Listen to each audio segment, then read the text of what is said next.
Assalamualaikum warahmatullahi wabarakatuh. Hai teman-teman, di video kali ini kami akan membahas mengenai materi litosfer, yaitu khususnya tektonisme. Simak videonya sampai habis ya. Di suatu hari, terdapat sepasang kakak beradik yang tengah melewati sebuah taman, hendak menuju rumahnya. Sang adik meminta bantuan kepada sang kakak. "Kak, hari ini aku ada tugas untuk mencari sebuah informasi mengenai fenomena alam. Aku ingin meminta tolong kepada kakak untuk bantu aku mencari informasi tersebut di internet." Lalu sang kakak pun menjawab, "Baiklah, aku akan membantumu untuk mencarinya."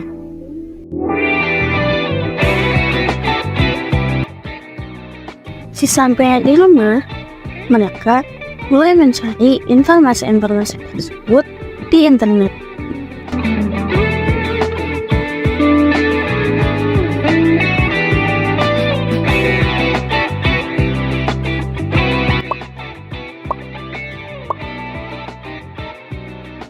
Akhir-akhir ini banyak sekali berita mengenai patahan pada lempeng bumi. Aku jadi penasaran, apa penyebab terjadinya patahan pada lempeng bumi?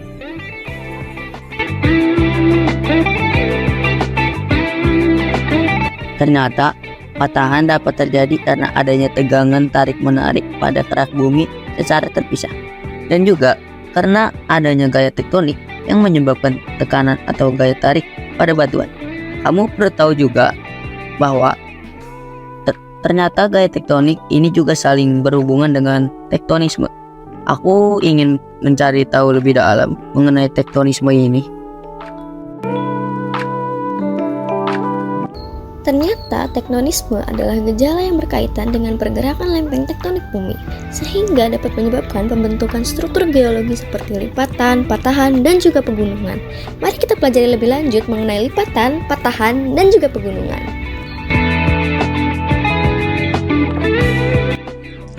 Oh, ternyata pembentukan pegunungan Himalaya diakibatkan oleh kegiatan tektonisme, yaitu tumbukan lempeng antara lempeng India dan Eurasia sekitar 70 juta tahun yang lalu. Dan gaya tumbukan ini menyebabkan perubahan pada struktur geologi kerak bumi, yaitu lipatan dan patahan. Uniknya, proses pengangkatan dan lipatan terus berlanjut hingga saat ini, menyebabkan pegunungan Himalaya terus bertambah tinggi, diperkirakan sekitar 1 cm per tahun.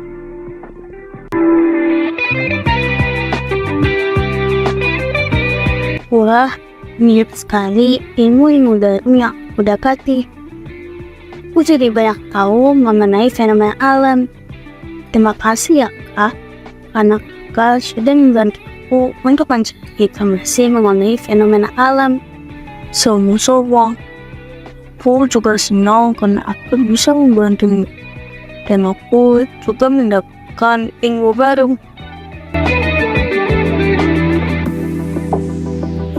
Nah, itu dia. Assalamualaikum warahmatullahi wabarakatuh. Akan menjadi ilmu yang bermanfaat bagi kita semua. Jangan lupa like, comment, and share. Sampai bertemu lagi di video berikutnya.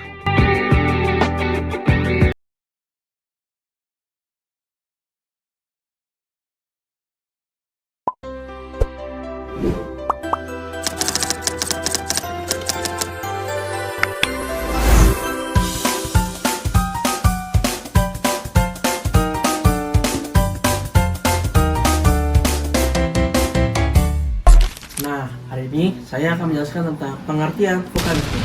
Vulkanisme adalah fenomena keluarnya lava, magma, dan piroklastik dan gas vulkanik dari dalam bumi ke permukaan. Intrusi magma adalah penerobosan magma melalui retakan atau celah pada lapisan batuan pembentuk litosfer, tetapi tidak sampai ke permukaan bumi. Dan intrusi magma ini bisa mengangkat lapisan kulit bumi hingga membentuk tonjolan berupa suatu pegunungan. Selanjutnya adalah ekstrusi magma. Apa itu ekstrusi magma? Ekstrusi Magma adalah pergerakan atau aktivitas magma yang menyentuh permukaan bumi. Ekstrusi magma itu dibagi menjadi 3. Nah, dan ketiga hal tersebut saling berkaitan. Yang pertama ada magma, yang kedua ada lava, dan yang ketiga adalah lahar. Yang pertama adalah magma. Magma adalah batuan yang meleleh, tapi batuan ini masih tersimpan di kantung magma. Letak dari kantung magma adalah di dalam kerak bumi. Yang kedua adalah lava. Lava adalah magma yang keluar dan mengalir di permukaan bumi. Yang ketiga adalah lahar. Lahar adalah lava yang mengalir tetapi tercampur dengan material lain di permukaan bumi. Selanjutnya adalah erupsi gunung api. Pasti teman-teman udah sering banget dong dengar kata erupsi gunung api. Apa itu erupsi gunung api? Erupsi gunung api adalah proses keluarnya magma ke permukaan bumi. Erupsi gunung api itu dibagi menjadi 2 teman-teman. Yang pertama ada yang berupa ledakan atau eksplosif, dan yang kedua ada yang berupa lahar atau efusif. Nah, di sini saya akan menjelaskan 4 faktor erupsi. Yang pertama ada tekanan gas, yang kedua ada kekentalan atau disebut viskositas, dan yang ketiga ada komposisi magma, dan terakhir ada temperatur magma. Selanjutnya adalah material hasil aktivitas vulkanisme. Bahan-bahan yang dikeluarkan oleh tenaga vulkanisme atau saat gunung api meletus ada 3. Yang pertama ada eflaka, efusit atau efusiva, dan juga ekvasi. Pertama ada eflaka. Eflaka adalah bahan padat yang dikeluarkan gunung api setelah meletus. Contohnya ada batu-batu besar atau bom vulkanik, ada batu-batu kecil dan kerikil atau lapili, ada pasir vulkanik dan juga abu vulkanik. Kedua ada efusit atau efusiva. Efusit atau efusiva adalah material hasil yang berbentuk cair. Contohnya ada lava. Lava adalah magma yang meleleh. Yang kedua ada lahar. Lahar adalah lava yang bercampur dengan material lain yang berada di sekitar kawah gunung api. Terakhir adalah ekvasi. Ekvasi adalah bahan gas yang dikeluarkan oleh hasil meletusnya gunung api. Contohnya ada 3. Yang pertama ada fumaro. Fumaro adalah gas yang mengeluarkan uap air yang berasal dari lubang fumaro. Yang kedua ada sulfatar. Sulfatar adalah gas yang mengandung belerang. Dan yang terakhir ada gas mufet. Gas mufet adalah gas yang mengandung gas asam aram. Selanjutnya ada 3 bentuk gunung api. Yang pertama itu ada gunung api strato, yang kedua ada gunung api bak, dan yang ketiga ada gunung api perisai. Gunung api strato terbentuk karena hasil materi letusan gunung Merapi campuran antara hasil erupsi efusif dan hasil erupsi eksplosif. Selanjutnya ada gunung api Merapi. Gunung Merapi Merapi ini terbentuk karena letusan gunung api eksplosif dari dapur magma yang relatif kecil. Terakhir ada gunung api perisai. Gunung api ini terbentuk karena magma yang keluar dari dapur magma bersifat cair.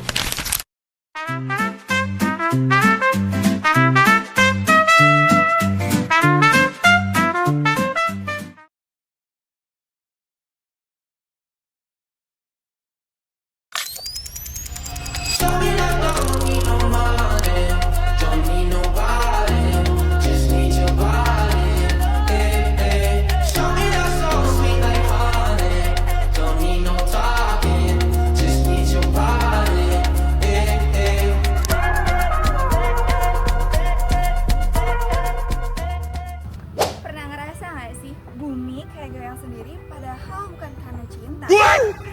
Bisa jadi kamu lagi ngerasain seisme atau gempa bumi. Gempa bumi terjadi karena pelepasan energi di dalam bumi. Salah satu penyebab utamanya yaitu adalah pergerakan lempeng tektonik atau yang bisa disebut juga dengan gempa tektonik. Bumi kita ini seperti puzzle raksasa yang terus bergerak. Dan kadang pas bagian-bagian itu bergeser atau bergerak,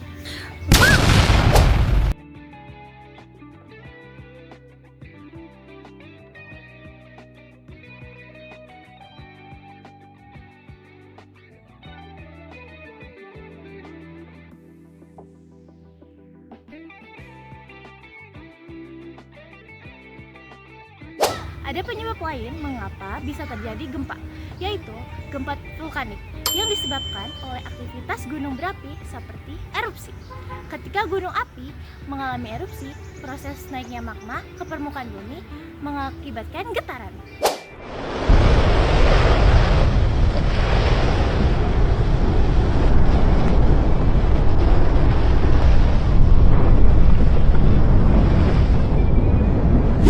Pusat gempa atau hipocentrum adalah titik di dalam bumi tempat terjadinya gempa. Kedalaman hipocentrum menentukan jenis gempa berdasarkan kategorisasi berikut.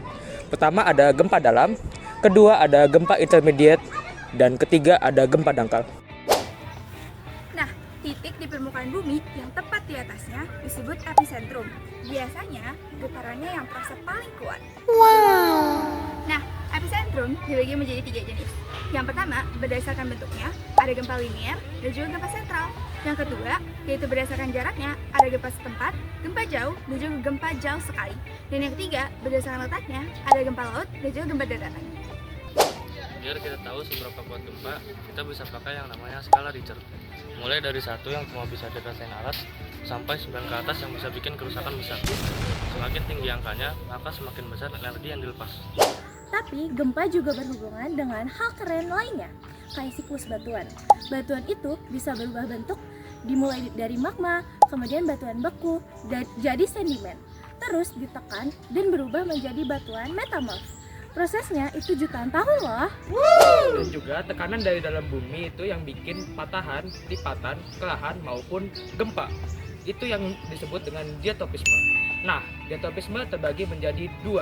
Yang pertama, orogenesa, yaitu gerakan cepat yang bikin pegunungan terbentuk. Contohnya pegunungan Himalaya. Lalu yang kedua, epirogenesa, yaitu gerakan lambat yang bikin daratan naik atau turun. Kayak naik cliff, tapi ukuran pulau. Nah sekarang coba kalian perhatiin air di dalam gelas ini. Pas aku gerakin meja bawahnya sedikit aja, air di dalam gelasnya pun ikut bergerak. Dan ketika meja digerakkan lebih cepat, maka air di dalamnya pun bergerak lebih cepat pula. Dan bayangin kalau ini terjadi di dalam rumah atau gedung. Dan jika suatu hari kamu merasakan gempa, jangan lupa untuk drop, cover, and hold on. Karena kita nggak bisa cegah gempa, tapi kita bisa siap hadapin.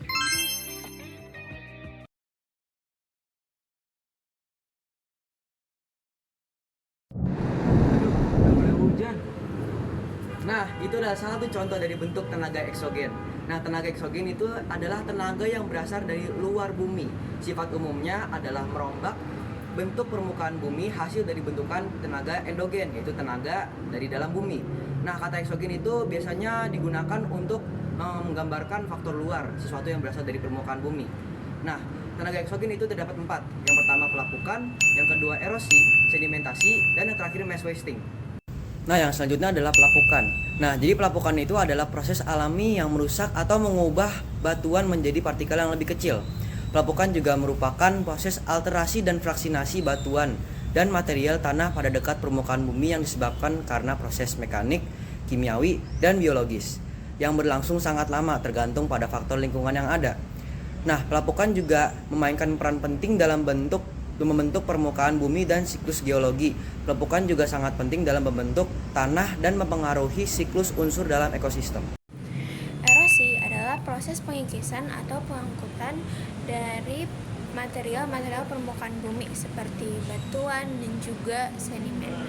Lalu, mereka ini dibawa oleh agen-agen alami seperti air, angin, es, dan juga air laut.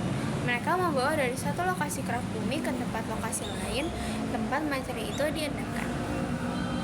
Jadi, sedimentasi adalah proses pengendapan partikel-partikel kecil yang biasanya bisa dibawa oleh angin, air, dan juga gletser. Lalu, sedimentasi itu biasanya terjadi di daerah dataran rendah, yang memungkinkan erosi itu terhenti, yang biasanya itu ada di pantai, pegunungan, dan juga di sungai. Lalu, sedimentasi memiliki 3 jenis, yaitu sedimentasi aerolis, sedimentasi akwatis, dan juga sedimentasi glasial. Kalau sedimentasi aerolis itu yang dilakukan oleh angin, kalau sedimentasi akwatis itu yang dilakukan oleh air, kalau sedimentasi glasial oleh gletser ataupun es. Baik, yang terakhir adalah mass waving. Mass waving adalah perpindahan tanah atau pembatuan yang diakibatkan oleh gaya gravitasi dengan cara aliran, rayapan, rebahan, ataupun jatuhan. Mass waving membuat terjadi di lereng pegunungan. Selain disebabkan oleh gaya gravitasi, mass waving juga dipengaruhi oleh curahnya hujan dan gundulnya hutan. Mass waving mempunyai 4 jenis, yaitu rockfall, landslide, soil creep, dan mud flow. Nah, sekarang kalian tahu kan tentang apa itu eksogen? Semoga dari materi yang disampaikan bisa dipahami dan dimengerti. Sekian dari kami, nama saya Farah Muhammad Tasif, saya Muhammad Tasif Gibran. Saya Pantai Manusia. Wassalamualaikum warahmatullahi wabarakatuh. Udah,